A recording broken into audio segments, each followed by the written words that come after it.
নমস্কার বন্ধুরা, গ্রিন আর্থে আপনাদের স্বাগত। বন্ধুরা, আজকের আমি ভিঙ্কা নিয়ে কথা বলবো। তো আজকে যারা আমার চ্যানেলে প্রথম, প্লিজ সাবস্ক্রাইব করবেন আর পাশে থাকা বেল বটন অন করে দেবেন। গার্ডেনিং সংক্রান্ত এরকম ভিডিওর নোটিফিকেশন আপনাদের ফোনে পৌঁছে যাবে। বন্ধুরা, এই ভিঙ্কাগুলো আমার আগের বছরের মাদার প্লান্ট মারা গেছিলো আর তাদেরই টবের মাটিগুলো রেখে দিয়েছিলাম। তিনটি গাছ ছিল, সেখান থেকে আমার আরও অনেক চারা হয়। তো আমি বেশ কিছু করেছিলাম, তবে একদম ছোট ছোট টবে, তাই এদের গ্রোথ ভালো ছিল না আর মারা গেছিলো। তবে আবারও শীতের চারা থেকে নতুন এই যে গাছগুলো নতুন নতুন করে আবার হয়েছে আর বেশ কিছু গাছে ফুলও এসে গেছে। নয়নতারা এমন একটা গাছ, আপনারা যদি একবার আনেন দু একটা কালার বা তিনটে চারটে কালার, আবার বারবার যে গাছগুলো কিনে আনতে হবে তা না। এই 4 পিস বা 2 পিস যে গাছ কিনেছেন সেটা দিয়েই সারা বছর আপনারা বিভিন্ন কালারের নয়নতারা করতে পারেন আর এক থেকে অনেক গাছ আপনাদের বাগানে করতে পারেন। এই নয়নতারার টবগুলো দেখছেন, সবগুলোই আমার মাদার প্ল্যান্টের টব ছিল আর মাটিগুলো একদমই আমি নষ্ট করিনি, সব গুছিয়ে রেখে দিয়ে একটু করে জল দিতাম, সেখান থেকেই এত বেবি প্ল্যান্ট বেরিয়ে গেছে। আর আমার কাছে প্লেন কালার ছিল, গোলাপি কালার, আর একটা ছিল সাদার মধ্যে ডট, আর একটা ছিল, এই দুটোই মাদার প্ল্যান্ট ছিল, সাদার মধ্যে ডট আর প্লেন পিঙ্ক কালার। সেটা থেকে আবার কিছু ক্রিম কালার, এরকমই কালার, রানি কালার, তারপরে পিঙ্কের মধ্যে ডট, এরকম অনেক কালার আমার হয়েছিল। আবার সেগুলো মারা যায় আর সেখান থেকে আবার এই যে নতুন নতুন গাছ বেরিয়ে গেছে আর কিছু গাছে ফুলও শুরু হয়ে গেছে।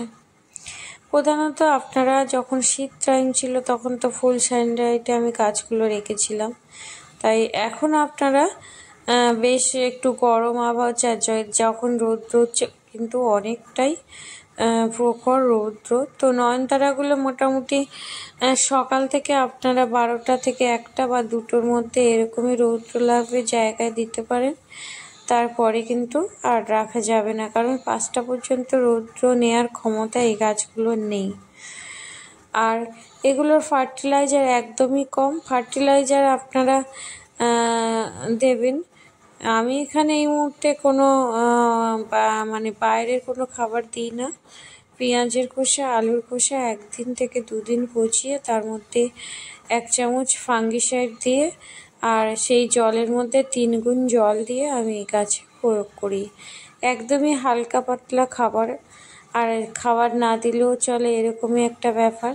আর যারা কেমিক্যাল খাবার দেন তারা ওই 15 দিনে 4-5টা করে ডিএপির দানা টবের মাটিতে রাখতে পারেন দিয়ে, তাহলে এই গাছের গ্রোথ ভালো হবে আর গাছ অনেক ফুলে ভরে যাবে। আমার এখন যে গাছগুলো আছে মোটামুটি এদেরকে একটুখানি এইভাবে যত্ন নিয়ে যাচ্ছি আর তাতেই ফুল চলে এসছে আর বেবি প্ল্যান্টগুলোতেই অটোমেটিক বেরিয়েছে।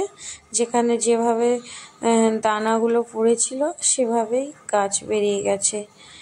তো বন্ধুরা, এইভাবেই আপনারা নয়নতারা গাছগুলোকে কেয়ার করতে পারেন আর এর তেমন কিছু পরিচর্যা নেই, ওই ফাঙ্গিসাইড দিয়েই গেলেই হবে। মেন নয়নতারা মারা যায় কিন্তু ফাঙ্গাসের কারণে, তার জন্য একটু আপনারা ফাঙ্গিসাইড দেবেন। আর যারা বুঝতে পারছেন না বা জানেনই না ফাঙ্গিসাইডকে, তা আপনারা হলুদ দিতে পারেন, হলুদ জল দিতে পারেন বা হলুদ মাঝে মাঝে একটু করে মাটিতে ছড়িয়ে দিতে পারেন, ব্যাস, আর কিছু লাগবে না। আর অতিরিক্ত তেমন কিছুই আমি দিই না। আর যারা মনে করছে নাইট্রোজেনযুক্ত খাবার দেবেন, কারণ শীতে গাছের হালটা একটু খারাপ হয়ে যায়, তো আপনারা ইউজ করা চা পাতা দেবেন না, ওতে ফাঙ্গাসের অ্যাটাক হতে পারে। আপনারা একদম না ইউজ করা চা পাতা দেবেন।